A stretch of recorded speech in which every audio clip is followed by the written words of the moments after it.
Hi hello guys, welcome back to mega foods. ఈరోజు గోబీ 65 చేస్తున్న cauliflower pakoda కూడా అని అంటారు. అలా చేయాలో చూద్దాం రండి. ఫస్ట్ ఒక ఫ్రెష్ క్యాలీఫ్లవర్ తీసుకొని అవి ముక్కలు ముక్కలుగా కట్ చేసుకోవాలి. కట్ చేసుకొని పక్కన పెట్టుకొని ఒక కడాయి పెట్టుకొని అందులో 2 cups ఆఫ్ వాటర్ పోసుకొని కొంచెం సాల్ట్ పసుపు వేసుకోవాలి. వేసుకొని ఆ క్యాలీఫ్లవర్ అందులో వేసుకొని లైట్గా ఉడకనిచ్చి పక్కకు తీసేయాలి. ట్రేతో తీసేసి పక్కన పెట్టుకోవాలి.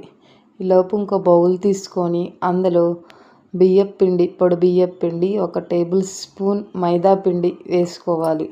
వేసుకొని అందులో గరం మసాలా, ధనియాల పొడి, కారం, ఉప్పు, అల్లం వెల్లుల్లి పేస్టు, కొత్తిమీర, కరివేపాకు వేసుకోవాలి.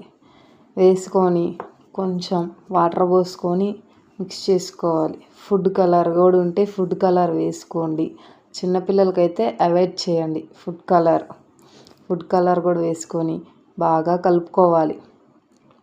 లైట్గా వాటర్ పోసుకోవాలి. వాటర్ పోసుకున్నాక ఇంకా తర్వాత మనము ఉడకబెట్టుకున్న క్యాలీఫ్లవరు అందులో వేసుకోవాలి. హాట్ వాటర్లో ఎందుకు వేస్తామంటే క్యాలీఫ్లవరు పురుగులు ఉంటాయండి, మనకు తెలియకుండా లోపల పురుగులు ఉంటాయి. అందుకని అవి చనిపోవాలని చెప్పి హాట్ వాటర్లో వేసుకుంటాము. అవి కూడా తీసి ఇందులో కలుపుకోవాలి. కలుపుకొని ఒకసారి టేస్ట్ చూసుకోండి. సాల్టు, కారం అవి సరిపోయాయో లేదు, సరిపోకపోతే కొంచెం వేసుకోండి. వేసుకొని బాగా ఇలా కలుపుకోవాలండి. మరీ జావగా కలుపుకోమాకండి. నెక్స్ట్ కడాయి పెట్టుకొని అందులో ఆయిల్ వేసుకొని హీట్ అయ్యాక బాగా ఇంకా పకోడీలాగా వేసుకోవడమే. అదే క్యాలీఫ్లవర్ పకోడా. మనము పానీపూరి బండ్లు కాడ అది నుంచొని తింటా ఉంటామండి ఎంతో ఇష్టంగా. కానీ మనకి అంతేం అనిపించదు.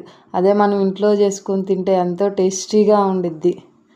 మా ఇంటి దగ్గర వర్షం పడుతుందండి, అందుకని చెప్పి ఇలా తినాలనిపించింది. అందుకని చేశానండి. ఎంతో ఎమ్మీగా ఉండిద్ది. ట్రై చేయండి guys. Thank you for watching. Like, subscribe, share guys. Enjoy. Bye bye.